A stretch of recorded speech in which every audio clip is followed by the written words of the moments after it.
Hello everyone, welcome back to क्लेविस नाटक। तो आज की वीडियो में हम 16th and 17th century English drama, जो कि आपके सेमेस्टर 2 का सब्जेक्ट है, बीए ऑनर्स इंग्लिश और बीए प्रोग्राम के स्टूडेंट्स के लिए, उसका यूनिट थर्ड द रोवर को डिस्कस करने जा रहे हैं। इससे पहले यूनिट 1 और 2 हम ऑलरेडी कंप्लीट कर चुके हैं। अगर आपने नहीं देखा हो तो आप उसको देख सकते हैं। इस वीडियो में बेसिकली हम समरी को डिस्कस करेंगे और साथ ही साथ ऐसे इंपॉर्टेंट क्वेश्चन जो आपके एग्जाम पॉइंट ऑफ व्यू से बहुत ज्यादा इंपॉर्टेंट है। ओके, चलिए शुरू करते हैं। उससे पहले मैं आपको बता दूं, अगर आपको इन वीडियोस के नोट्स चाहिए एज अ पीडीएफ तो आप हमारे टेलीग्राम ग्रुप को ज्वाइन कर सकते हैं, जो कि एकलव्य स्नातक 1 के नाम से है। ओके, और कंटेंट की बात करें तो इस सब्जेक्ट में बेसिकली हमारे पास 3 यूनिट है, जिसमें हम फर्स्ट सेकंड कंप्लीट कर चुके हैं और आज हमारा यूनिट 3 आफ्रा बेंड द रोवर भी कंप्लीट हो जाएगा। ओके, सो सबसे पहले हम अबाउट द ऑथर जान लेंगे, ऑथर के बारे में से समझ लेते हैं। सो जो ऑथर है आफ्रा बेन, उनके बारे में ना बहुत थोड़ी बहुत ही चीजें पता है। वह और जो भी पता थी ना वो प्रिसीड कर दी गई थी, जो बायोग्राफर्स होते हैं ना उनके उनके द्वारा बेंस के खुद के जो वर्क हुआ करते थे उनसे, ठीक है। सॉरी। और जिनका भी उनका जो पूरा लाइफ था ना वो span over the period of civil war के टाइम ही उनके सारी जो पूरी लाइफ थी ना वो स्पेंड हो गई थी, ठीक है। मतलब उसी टाइम उनका लाइफ ज्यादातर बीता था, ठीक है। So the period of republic 1649 to 1660 and the period of restoration, जब रेस्टोरेशन का पीरियड चल रहा था उस टाइम, और सिविल वॉर के टाइम, ठीक है। So although there were women writers before Behn, she is the first women writer in England to have made a living out of writing. Behn से भी पहले वुमेन्स लिखती थी, बट जो वेन थी ना, बेन जो थी वो पहली ऐसी वुमेन थी जिन्होंने राइटिंग के थ्रू अपना लिविंग किया था। मतलब पैसे अर्न करना शुरू किया था और लिविंग जो थी उनके उस राइटिंग के थ्रू चल रही थी, ठीक है। और अगर हम बात करें उनके प्लेस की, तो द फोर्स्ड मैरिज नॉवल की अगर बात करें तो द फियर जिल्ट, लेटर्स अगर हम बात करें तो उन्होंने लव लेटर्स वगैरह लिखे हैं। पोम की अगर हम बात करें तो अपॉन सेवरल ओकेजन्स, ठीक है। ये कुछ उनके इंपॉर्टेंट वर्क्स हैं, ठीक है। सो ऑथर के बारे में हमें ज्यादा कुछ नहीं पता, बस यही थोड़ी बहुत चीजें पता है, ठीक है। और समरी के ऊपर बात करें तो हम समरी हम एक एक मेन टॉपिक लेंगे और उसके ऊपर डिस्कस करेंगे। ओके, सो रोवर जो है वो आफ्रा बैन द्वारा लिखा गया है, ठीक है। और captivating restoration comedy that explores various themes and topics through it's engaging plot of and colourful characters. इसमें प्लॉट बहुत अच्छा है, एक दूसरे को, एक प्लॉट दूसरे प्लॉट को जोड़ता है, ठीक है, एक दूसरे से एंगेज है।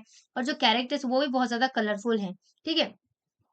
और हम आगे आने वाले टाइम पे थोड़े समय बाद हम रेस्टोरेशन को भी डिस्कस कर लेंगे, ठीक है। सो सबसे पहले हमारा टॉपिक इसमें समरी में ऐसा बन जाता है love and relationship.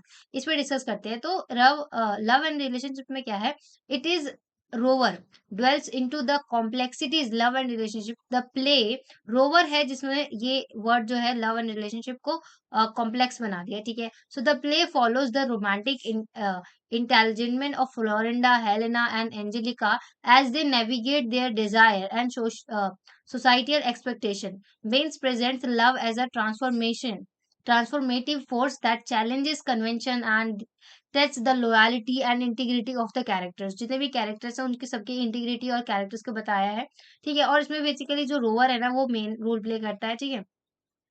Rover basically उनको बोला जाता है जो यहाँ वहाँ घूमते रहते हैं, ठीक है। विलमोर, ठीक है।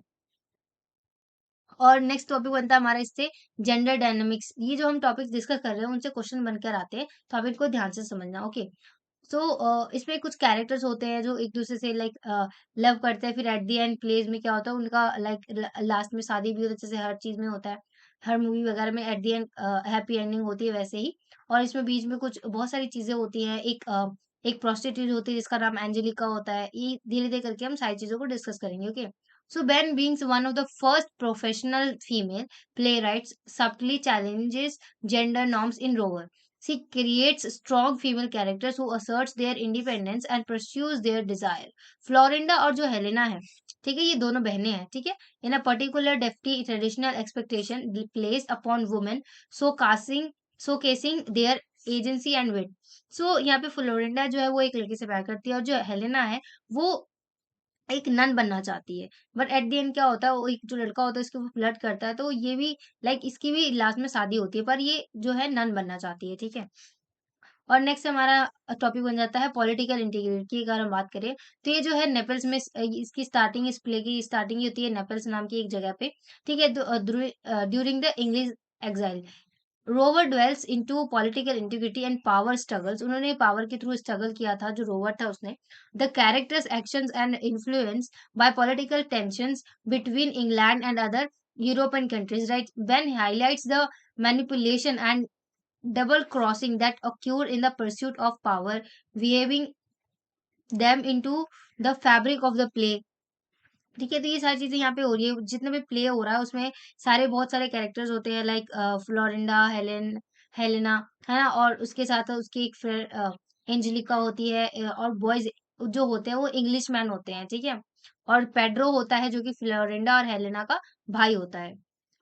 और सोशल स्टाइल की अगर हम बात करें तो जो when employs sharp wit and style to critique the social norms and values for her time. तो यहाँ पे जो बेन है ना, वो ऐसा, अगर सोशल स्टाइल के पॉइंट ऑफ व्यू से अगर हम बात करें तो वो उन्होंने उस टाइम के नॉर्म्स जितने भी थे, उसके उनके टाइम के जितने भी सोशल नॉर्म होते उनको फॉलो किया, उनको वैल्यू दी है, ठीक है। और उसी के साथ साथ उन्होंने the physically and pretentiousness of the upper class, जो अपर क्लास के लोग होते हैं वो कितना ज्यादा अपना पावर शो करते हैं, exposing their follies and vices through humor and irony, when holds a mirror up to society, inviting reflection and sparking laughter। तो विमेन सॉरी बेन जो है उनका वर्क ने एक एज अ मिरर की तरह काम किया सोसाइटी के लिए, जो उनके रिफ्लेक्शन को दिखाता है और एज अ लाफ्टर स्पार्कल को जो है स्प्रिंकल करता है, ठीक है। तो जो बेन है उसके इस प्लेज, इस ड्रामा में, इस प्ले में जितने भी मेन मेन टॉपिक्स हैं हम उनको डिस्कस कर रहे हैं, हम यहाँ पे पूरी लाइक स्टोरी नहीं जान रहे हैं, ठीक है। सो अगर आप जानना चाहते हो तो आप नॉवल को पढ़िए, आप बहुत, आपको बहुत अच्छा लगेगा ये ड्रामा, ठीक है। ये बहुत थोड़ी लंबी है इस वजह से, ठीक है। और नेक्स्ट हमारा अगर हम बात करें तो खासकर जो हम डिस्कस कर रहे हैं ना उसी से आपकी समरी जो है कंप्लीट हो जाएगी और आपको कुछ इतनी सारी चीजें समझ में आ भी जाएंगी, ठीक है। सो मिस्टेकन आइडेंटिटीज की बात करें हम तो जो प्ले है ना उसमें क्या होता है कि जितनी भी आइडेंटिटीज होती है वो डिस्गाइज होती है, वो आप देखेंगे कि हर समय पर ना कोई अपना वेश बदल रहा है, कोई अपना वेश बदल रहा है, कोई किसी का वेश बदल के कोई किसी से लड़ाई करो, कोई किसी को प्रपोज कर रहा है। तो इस पूरे प्ले में ना सभी लोग जो है अपना कैरेक्टर जो है वो अपने कैरेक्टर्स को, फेस को बदल रहे हैं थ्रू मास्क और समथिंग, ठीक है। कैरेक्टर्स अज्यूम्स फॉल्स आइडेंटिटीज, उन्होंने अपनी गलत गलत आइडेंटिटीज बनाई, leading to humorous misunderstanding and comedic situations। Ben skillfully employs these devices to explore theme of self-discovery, identity, and the masks people wear in social interaction। तो ये जो play है ना, ये चार्ल्स सेकंड को इतना ज़्यादा पसंद आया था कि उन्होंने इसको प्राइवेटली प्ले कराया था, ठीक है, इस प्ले को। और इसी के साथ अगर हम ओवरऑल बात करें तो जो रोवर है ना, जो कि अपरा द्वारा लिखा गया है, is a rich and multifaceted play that dwells into love, gender dynamics, politics, social style, and the complexities of human relationship में जितनी कॉम्प्लेक्सिटीज हो सकती है सोशल, चाहे वो सोसाइटी को लेकर हो या अपने खुद के नेचर को लेकर हो, ठीक है। डायनामिक जितने भी जेंडर होते हैं, पॉलिटिकल होते हैं, वो सभी एस्पेक्ट्स को इसमें डिस्कस किया गया है। It remains a significant work in the restoration comedy genre, showcasing Ben's wit, intelligence, and progressive perspective। ठीक है, तो इसके बाद हम डिस्कस करते हैं। तो नेक्स्ट हमारा यहाँ से इंपॉर्टेंट क्वेश्चन स्टार्ट होते हैं। हमने जब स्टोरी को डिस्कस किया तो आपने बहुत बार ये वर्ड सुना होगा, रेस्टोरेशन, पढ़ा भी होगा। तो उसका मतलब क्या है यहाँ पे? तो हम जब रेस्टोरेशन की बात करते हैं तो ये इंग्लिश कॉमेडीज में उस टाइम जब 1660 से लेकर 1700 तक जो भी प्लेस को परफॉर्म किया गया था, जो भी राइटिंग को परफॉर्म किया गया था, उनको बेसिकली रेस्टोरेशन कॉमेडीज बोला गया था, ठीक है। और रेस्टोरेशन रेफर किया जाता है यहाँ पे restoration of monarchy and the enthronement of kings Charles second. तो जो चार्ल्स सेकेंड है उसका कैसे जो उसका सिंहासन था, थ्रोन जो था उसका, वो कैसे हुआ एंथ्रोनमेंट, और जो मोनार्की, जो राजशाही चल रही थी उस टाइम, उस चीज को बेसिकली यहाँ पे रेस्टोरेशन को रेफर किया गया है, ठीक है। और खासकर जो 1660 से लेकर 1700 तक जो प्लेस ड्रामास वगैरह को परफॉर्म किया गया था, उनको रेस्टोरेशन कॉमेडीज कहा गया है, ओके। नेक्स्ट हम डिस्कस करते हैं most important question I would say, इसमें आपको पूरी स्टोरी समझ में आ सकती है। Discuss the background of veins work, यहाँ पे हम वेन्स के वर्क, जो जिस टाइम उन्होंने वर्क लिखा है उस टाइम का बैकग्राउंड कैसा था उसके बारे में हम यहाँ पे डिस्कस कर रहे हैं, ठीक है। नेक्स्ट क्वेश्चन हम देखते हैं। Aphra Behn works as a partner village and playwright is sizeable and deserve more study and recognization. जो उनका वर्क है ना वो और ज्यादा स्टडी मांगता है और ज्यादा रिकॉग्नाइजेशन चाहता है, उनके वर्क को और भी ज्यादा रिकॉग्नाइजेशन मिलना चाहिए। और this paper has only scratch the surface of her genius by analyzing just one of her play that has stubbornly remained in the literary canon. So basically जो जो बेन है उनके इतने सारे वर्क हैं, उसमें से जो जो द रोवर है ना, वो एक लाइक वो छोटा सा सिग्निफिकेंट वर्क है, ठीक है, जिसको स्टबनली याद करा जाता है लिटरेरी कैनन में। बट उनको और भी ज्यादा रिकॉग्नाइजेशन मिलने की जरूरत है, उनके वर्क्स और भी हैं ऐसे कई जो बहुत अच्छे लेवल पे लिखे गए हैं, ठीक है।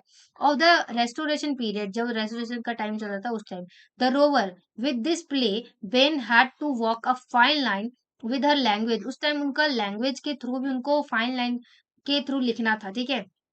Between giving agency to women and exposing the power of man, यहाँ पे मैन आएगा, ठीक है। Then with humour and sarcasm, जो उस टाइम का सरकाज्म था और ह्यूमर जो उस टाइम का चल रहा था, उस चीज को लेकर बेन ने बहुत अच्छे से इस प्ले को डिस्प्ले किया है ना। और उसी के साथ साथ जो achieving this while at the same time keeping her place current and popular, खासकर लंदन जो है उस टाइम, लंदन की जो ऑडियंस है उसके सामने जितने भी चैलेंजेस हैं, जो भी वो कॉन्क्योर कर रहे थे, उनके सामने उनके प्लेस को, उनके टाइम को बिल्कुल करंट करना और अ, उसी टाइम के अकॉर्डिंग करना और पॉपुलर करना, इस चीज को भी मेंटेन करना बहुत बड़ी बात थी वैन के टाइम पे, ठीक है।